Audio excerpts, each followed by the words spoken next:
वो हमारा छोटा भाई है। वो इसका नाम सुरेंद्र विक्रम सिंह उर्फ बिक्की है। वो विगत कई वर्षों से पाले चीनी मिल में एक क्लर्क केयर पोस्ट पे काम कर रहा था। मैं उनका बड़ा भाई हूँ। संतोष कुमार सिंह मेरा नाम है। हमारा मकान बहराइच में मोहल्ला सुखीपुरा में पंचवटी होटल के पीछे पड़ता है। आज सुबह जब वो रात में उनकी ड्यूटी 11 बजे ख़त्म हुई, जब वो नहीं पहुँचे तो सुबह के टाइम इंतजार करने के बाद ये हुआ कि हो सकता है ठंड के नाते रुके हो। जब सुबह घर के लोग यहाँ पे आए तो पता करने पे उनकी मोटरसाइकिल दिखाई दी और उनका हेलमेट दिखाई दिया। पता चला कि हेलमेट और मोटरसाइकिल दोनों हैं अपनी स्थिति में जहाँ भी रखे थे। बाकी उनका आता पता कोई बताने से, कोई भी कर्मचारी उनके ये बताने से इनकार कर गया कि मिल कर्मचारी की हम उनके बारे में कुछ जानते हैं। उन्होंने कहा कि मुझको कोई जानकारी नहीं है। काफ़ी ढूंढने के आसपास लोगों ने फिर लोगों में मदद किया। उसके बाद उसकी जो ड्यूटी 11 बजे तक थी, उसने दूसरे को जब उनके बाद की ड्यूटी जिसकी थी उसको हैंड ओवर करके फिर उसको निकलना था। बाहर गेट पे निकलते समय जो भी इनकी बायोमेट्रिक है, जो भी होता है, इन्होंने बायोमेट्रिक गेट पे नहीं किया। उसके बाद ये मिल ही के अंदर रह गए।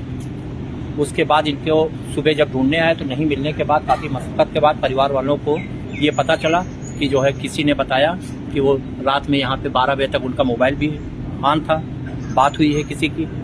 सब कहाँ पर मिला है? सब उनका मिला है जहाँ पे उनकी ड्यूटी थी उससे 50 मीटर पीछे एक नाला बहता है जो इनका केमिकल या किसी तरह का कोई सीरा उसमें जाता है, जिसका तापमान बताते हैं 37 डिग्री तापमान है और गहराई उसकी 6 से 8 फुट तक गहराई है। उसमें इनका बता रहे हैं कि बॉडी इनकी जो है गिरी हुई मिली।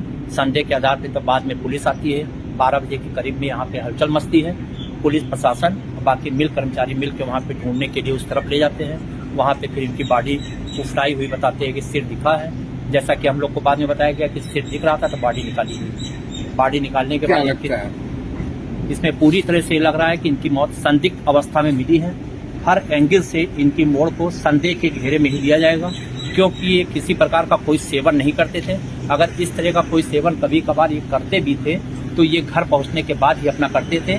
कहीं बाहर कभी इतने दिन की ड्यूटी में कभी इन्होंने रास्ते में बाइक से, क्योंकि आना जाना इनका होता था, कभी इन्होंने मतलब इस तरह का सेवन रास्ते में नहीं किया। इस चीज़ को मैं पूरे विश्वास से कह रहा हूँ।